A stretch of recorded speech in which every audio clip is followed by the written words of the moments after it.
Point out that even though you're a very smart guy, this is a very dumb thing to do. Yeah, that's Justin Trudeau calling out Donald Trump on the tariff plan. Welcome to another edition of Spark the Conversation. This is your host, Mark the Spark, bringing you today's news.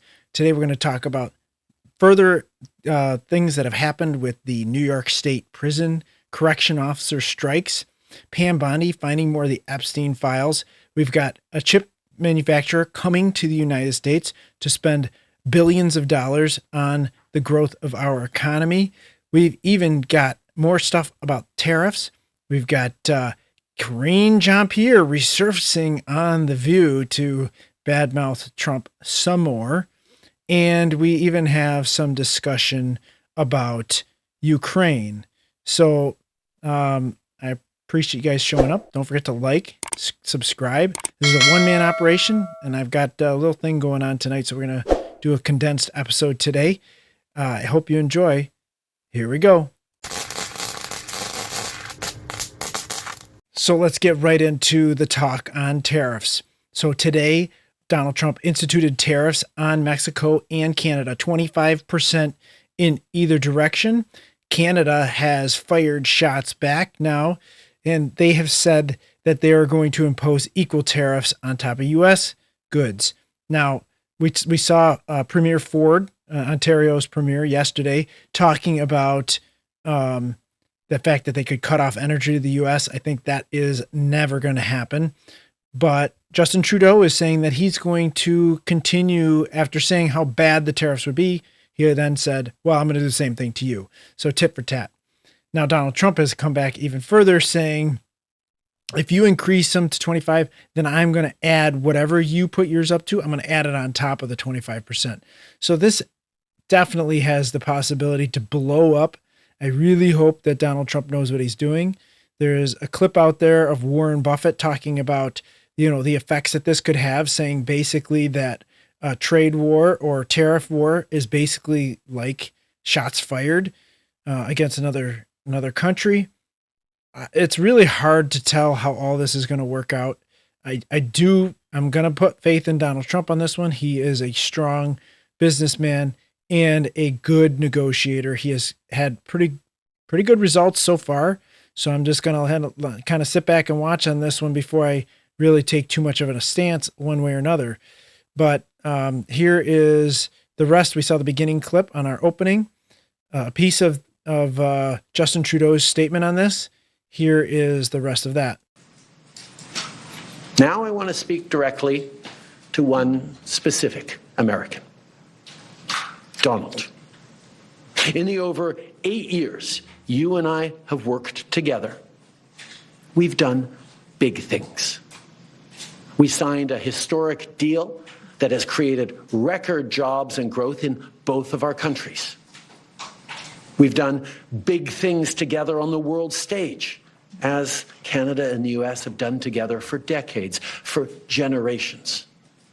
And now we should be working together to ensure even greater prosperity for North Americans in a very uncertain and challenging world. Now, it's not in my habit to agree with the Wall Street Journal, but Donald, they point out that even though you're a very smart guy, this is a very dumb thing to do. We two friends fighting is exactly what our opponents around the world want to see. So we will see whether Justin Trudeau can stand behind his words or whether they are all talk. I truly believe that the United States, as the strongest economy in the world, I don't care what anybody says on paper about China or any other country, even India, I truly believe that if you consider all the aspects of our economies and the population density and the living conditions of the population, that the United States has the strongest economy in the world, bar none. There's no question. And we can use that as leverage in this tariff war, and that eventually we will come out on top. And I'm going to put faith in Donald Trump on that one. Now, in furtherance of this tariff war, there has been a win already. There's already been numerous wins, actually. Honda said that they're going to build, I believe it's their new Accord platform in the United States instead of Mexico already. They've shifted some of their manufacturing capabilities for that. Now there is the CEO of Taiwan Semiconductors announcing $100 billion investment in the United States as well. Here is that clip of that announcement. TSMC is the world's largest chip manufacturing, founded by Dr. Morris Chang in 1987. It's now at the forefront of semiconductor technology, supporting AI advancement and industry growth. In fact, I would like to wind back the time that in 2020, we have to thank President Trump's vision and his support. So TSMC start the journey of establishing the advanced chip manufacturing in Arizona. And now, let me proudly say, now the vision become reality. In Phoenix, Arizona, with 3,000 employees, we are producing the most advanced chip made on U.S. soil. With the success of our first fab, so we are now very happy to announce we are going to invest additional $100 billion in addition to our current $65 billion investment in Arizona. We are going to build 3 more new fabs after we promised 3 fabs already, and another 2 very advanced packaging fab, and most important, R&D center also in Arizona. For this, all the investment, $165 billion, is going to create thousands of high-paid jobs, as the president just announced. And we are, most important, actually, we are going to produce many AI chips. We are going to produce many chips to support the AI progress and to support the smartphones progress. So Donald Trump seems to have scored a pretty big win on that front as well. Now, in dealing with Ukraine, it's interesting to see how that has evolved. There is now news that President Zelensky is willing to come back to the table and sign a mineral deal with the United States, which is, he says, whatever way is most convenient for Donald Trump. So he has definitely made a turn. And I think after his trip to Europe and talking to some of these countries, and them all affirming basically that they can't do it without the United States, that he has realized that he has no alternative option. He has played all his cards, even though he said he's not playing cards, and needs to come back to Donald Trump and play ball in order to end this war. He said he's going to settle for a peace deal and the mineral deal. So that will be interesting to see how that evolves.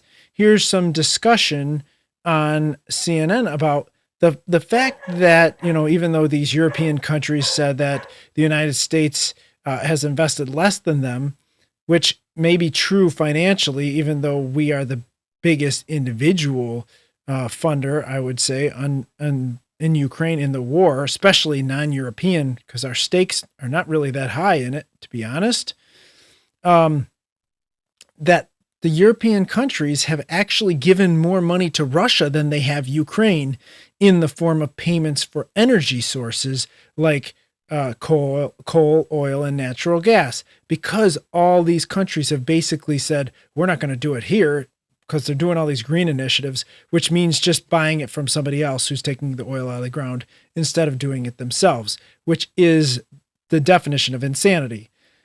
Here is, I believe this is Scott Jennings again, talking on CNN about that. Yeah, you mentioned the Europeans. It's interesting to me. They spend more money on Russian oil and gas last year than they sent to Ukraine collectively. That's number one. Number two, it's interesting to me that Zelensky could not see on Friday the benefit of signing the minerals deal. That in and of itself is a security guarantee. When our interests become your interests, That is a security guarantee. You're never going to get Trump to sign an agreement saying, well, we'll eventually put boots on the ground. Scott, is not a security guarantee. It is, because we would have guaranteed our own interests. On top of that, most of the minerals are in territory that is being held by Russia. But so the mineral deal is something that is. Are you saying that we would have entered into an economic situation and not defended it? It's near and dear to Donald Trump's heart, but it is not a security guarantee. I disagree. The role of the president is to put. And so Scott Jennings is the smart person in the room there, especially at that table. And he points out that a minerals deal is a security guarantee. We've talked about this before. The fact that the U.S. has a greater interest in Ukraine, i.e. the minerals that we would be mining there, we would actually have boots on the ground, maybe not military, maybe there would be military to secure those operations, but there would be at the very least United States backed industry in there refining and gathering those products from the ground. Then we would have a renewed interest in the security of Ukraine and the fact that Russia would not be entering those territories.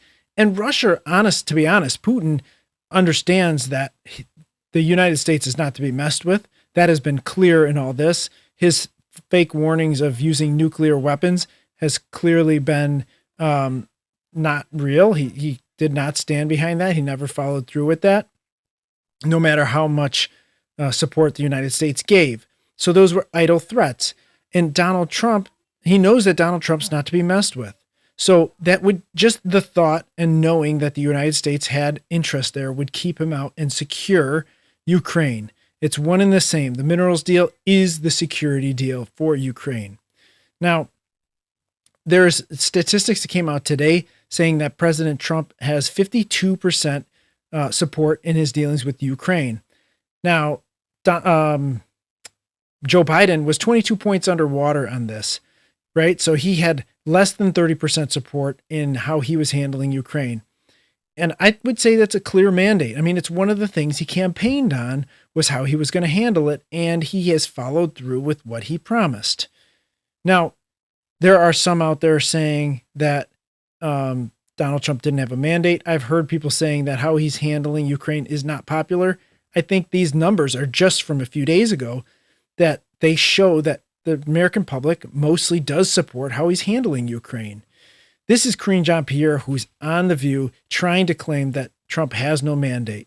Yeah. She said, nice to meet you, nice to meet you. I disagree with you. Yes, I do. And I was curious, and so that's why I was curious. I do, on the mandate, on Donald Trump and his administration having a mandate. And we have to be super mindful and careful of this because he does not have a mandate. And what I mean by that is if you look at the numbers, just look at the facts. He won with the smallest margin of the popular vote since the 19th century. Yeah. There was no coattail, meaning that it is the House is at a razor thin, and he's on his way in the first 100 days to be the most unpopular president in their first 100 days. Mm-hmm. Yeah. That is not a mandate. In 70 years. In 70 years. The word man is in there. Well, that's questionable. But I guess the question is, does it matter if he has both houses of Congress and the White House? It does matter because right now we have, what we're seeing in this administration is he's taking a wrecking ball to the government. And her statement about him taking a wrecking ball to the government, I just want to grab that for a second because the left keeps using this as if it's a negative. And what they're failing to realize is that the American public actually wants this. I'm waiting to see more polling on this, but there has been some, and en masse, more than 50%, which getting more than 50% of the public behind anything these days is pretty difficult.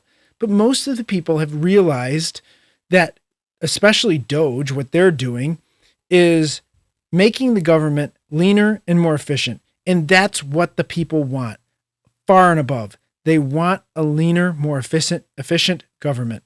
And they're seeing all the things that Doge is piling up, and got to give it to Elon Musk. He's able to capture these things and put it out to the public in a way that is very popular to respond to. I mean, the public sees some of these expenditures and they're like, why are we sending all those condoms to Palestine? Why are we having Sesame Street in Afghanistan? Why are we funding transgender and LGBTQ programs and parades in other countries.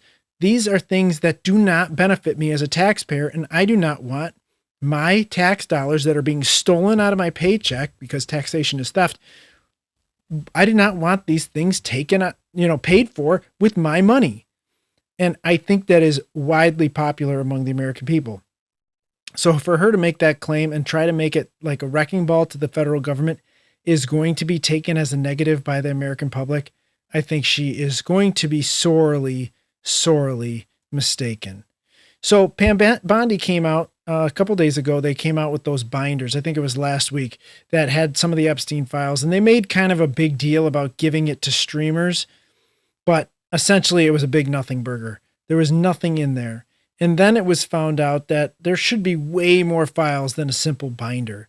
So now Pam Bondi has said there was actually an FBI, one of the department heads in New York, that was sitting on a lot of these files. Now, some of the claim was that a lower level FBI official was sitting on these files. That's yet to be determined. But the head of this department of the sector, the district of FBI in New York, has resigned because of this. Now, I would say if he truly was this far involved in hiding some of these documents, he should probably be charges filed against him, rather. And it's to be seen. That may happen. We don't really know yet. But Pam Bondi has forced him out, presumably forced him out. And now she says there's truckloads of these files that have come out, and they're going to announce a full list. Now, with only redacting victims and like jury members' names, which would protect the innocent. Everybody else, she says, everything else will be fully unredacted. It will be interesting to see in the coming days how that shows up. Here's her saying that. We all did. And the FBI handed over a couple hundred pages of documents. But, Sean, I gave them a deadline of Friday at 8 a.m. to get us everything. And a source had told me where the documents were being kept, Southern District of New York, shock. So we got them all by, hopefully all of them, Friday at 8 a.m., thousands of pages of documents. I have the FBI going through them, and Cash is also, now that we have Cash here, it's a game changer, of course, and Cash is going to, Director Patel, is going to get us a detailed report as to why the FBI withheld all of those documents. Okay, I want to be clear, because I think people got frustrated because they were expecting more. You were expecting more, and you didn't find out less than 24 hours before the release. You got a whistleblower that confirmed that there were way more documents that they were supposed to turn over, and then you found out just before that. Well, sure. And you're looking at these documents going, these aren't all the Epstein files. There were flight logs, there were names and victims' names. And we're going, where's the rest of the stuff? And that's what the FBI had turned over to us. And so a source said, whoa, all this evidence is sitting in the Southern District of New York. Yep. So based on that, I gave them the deadline, Friday at 8, a truckload of evidence arrived. It's now in the possession of the FBI. Cash is going to get me and himself, really, a detailed report as to why all these documents and evidence had been withheld. And, we're going to go through it as fast as we can, but go through it very cautiously to protect all the victims of Epstein, because there are a lot of victims. Well, you had identified in phase one over 254. Mm-hmm. Okay. Now, is that the only thing that would be redacted? Will everything else be made public that you get in your possession? Yeah, the FBI hasn't had, obviously, they haven't looked at the thousands of pages of documents that they've just received Friday. Yeah. But Cash has a team going through them, and it's always about protecting the victim. But you know what? We believe in transparency, and America has the right to know.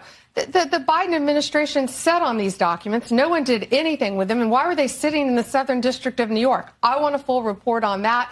Sadly, these people don't believe in transparency, but I think more, unfortunately, I think a lot of them don't believe in honesty. And it's a new day. It's a new administration, and everything's going to come out to the public. The public has a right to know. Americans have a right to know. And that goes the same with the JFK files, JFK, RFK files, Martin MLK. Luther King. Yep, absolutely. Mm-hmm. What are the things that, and maybe some people don't understand the need to redact. In the case of a victim, that should be pretty obvious to people. What are the other things that maybe you would have to redact? Well, National security? no, of course, national security, some grand jury information, which is always going to be confidential. But we'll see. Let's look through them as fast as we can, get it out to the American people, because the American people have a right to know, not only on that, but on Kennedy, on Martin Luther King, on all of these cases that the Biden administration has just sat on for all these years. So yeah, it's really, it's not sad. It's infuriating that these people thought that they could sit on this information, but they can't. It's a new day, and we believe in transparency, and it's going to come out. And when we redact things, Sean, what we're going to do is not just pull pages out like they used to do. If something's redacted, you will know the line, and you will know why it's redacted, like a victim's name, identifying information of a victim. So it seems like there's at least a lot of documents. Nobody really knows what's in them all yet. I assume it will take quite some time to go through these things with a fine-tooth comb. Sometimes when you get this large of a volume of documents, there's a lot of fluff that's thrown in there to throw you off the case, basically to make a haystack so that you have to find the needle within it. But we don't know if this is all of it. We don't know if the stuff that we're looking for is even there. We don't even know if the stuff we're looking for, or we assume exists, even exists. But I think the assumption is, like in general, when somebody's hiding something, then there's reason for it. They were hiding something for a reason. So the fact that they were burying all these documents has to make us assume that there's a reason that all these documents were hidden. So it'll be interesting to see how this goes forth. Now, there was a recent bill on the Senate floor that has failed. This bill was to make it illegal, basically federally, to allow boys to play in girls' sports. And the fact that this died is incredible. In fact, this went completely along party lines.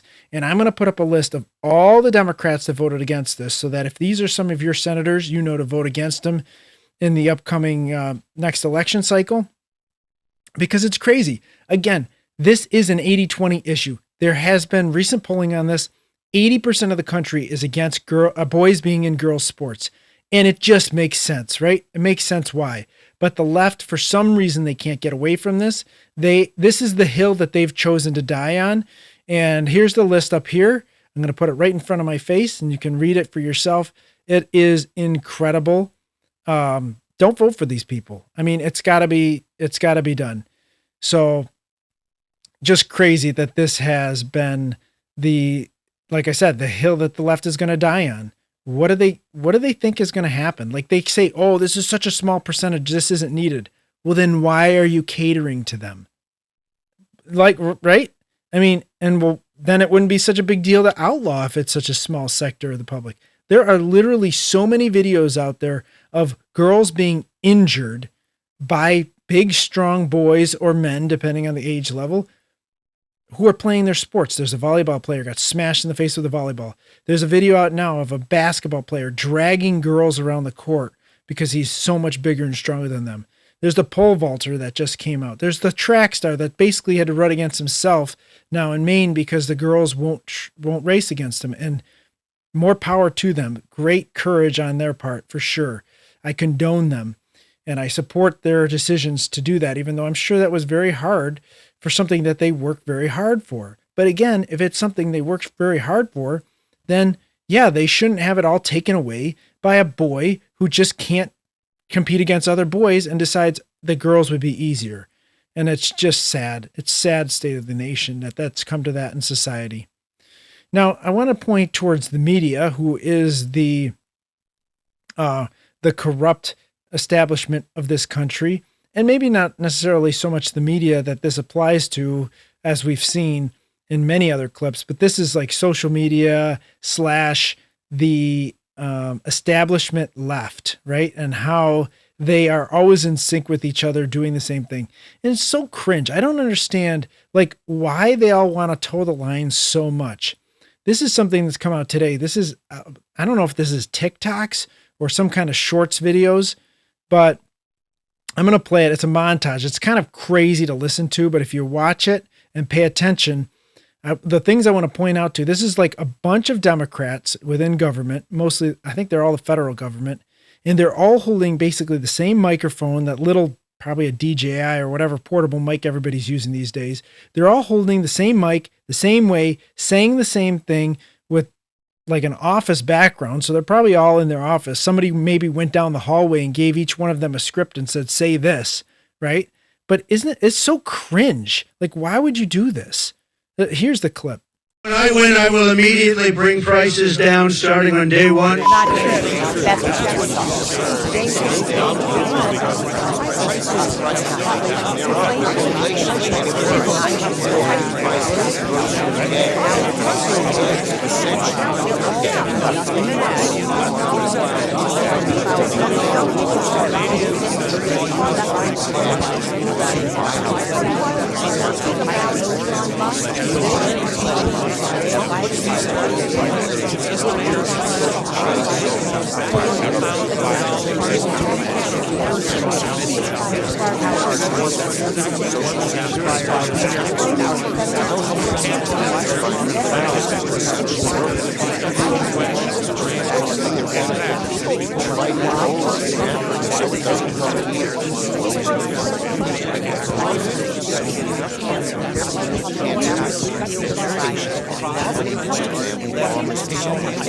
Why are they doing this? Trump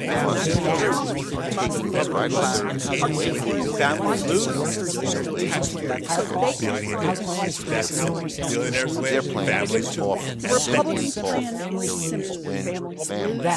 the truth. That is the truth. And that is the truth. And that is the truth. Wow, that is cringe, is it not? I mean, really, really so cringe. Get a grip. Do something original for once, for crying out loud. Anyways, my last news story I want to talk about today is an update on the New York State corrections officers strike that has been going on for about 2 weeks now. National Guard is still in about 32 prisons, they say, are still on strike. There's been about 5 or 6 that now went back to work. I think we covered that yesterday because they've been threatened. These people's livelihoods have been threatened, and some people just can't stand to live without an income for so long. But the state is now threatening to remove these people from their jobs. They're threatening to remove their health insurance from these people, which they have done in many instances, although I've heard that they've had trouble removing health insurance from dependents because in New York State, children have to have health insurance. The state will cover it if a family cannot. So that is going to be a very tough process for them there based on their own laws. But these threats and actions are just sickening. I would absolutely like to see these people get together, get a lawyer, and sue over the Taylor law because I think it's completely unconstitutional.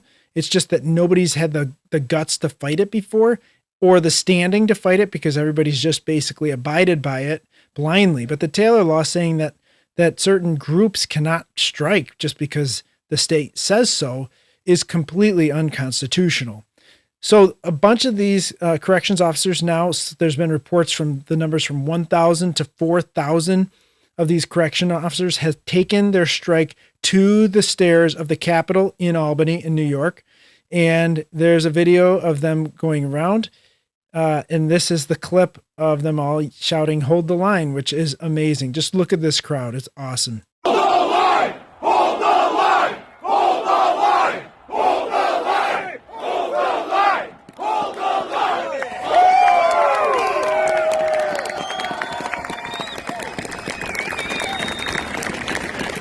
So great showing of unity there. I absolutely stand with these corrections officers. They have a hellish job. There are numerous videos coming out from across the state of corrections officers being beaten, stabbed, attacked from the behind by numerous inmates who are just unhinged. Many of these people have mental illness because there are no mental illness facilities in New York State anymore. And they're understaffed. Nobody wants to take these positions. We saw yesterday that their long-term plan, New York State's long-term plan, is to hire more COs, which if they could do that, they would have done it already. Their plan in the meantime is to have the National Guard of New York in these prisons, which are in there right now. And a point that was made today was that a lot of these National Guardsmen are actually underage to be corrections officers. So in New York State, you cannot be a corrections officer if you're under 21.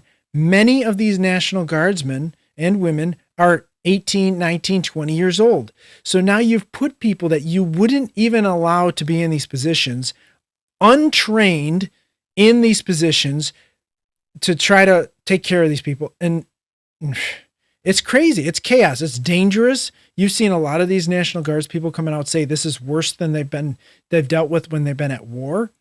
So it's just unreal. Somebody has died in one of these prisons. Supposedly 11 staffers have been put on leave now while they're investigating the death there, which they're claiming initially has been a beating death, but that's just other inmates claiming that. So of course that's going to be the claim. My thought on that is if you have there's 9 inmates that say they witnessed it, which means that they were probably there, which means it happened on the floor, unlike the last one that happened in a closed private room, which means it was probably a group ganging up on corrections officers, knowing the status and how shorthanded they are. So it'll be interesting to see how this continues.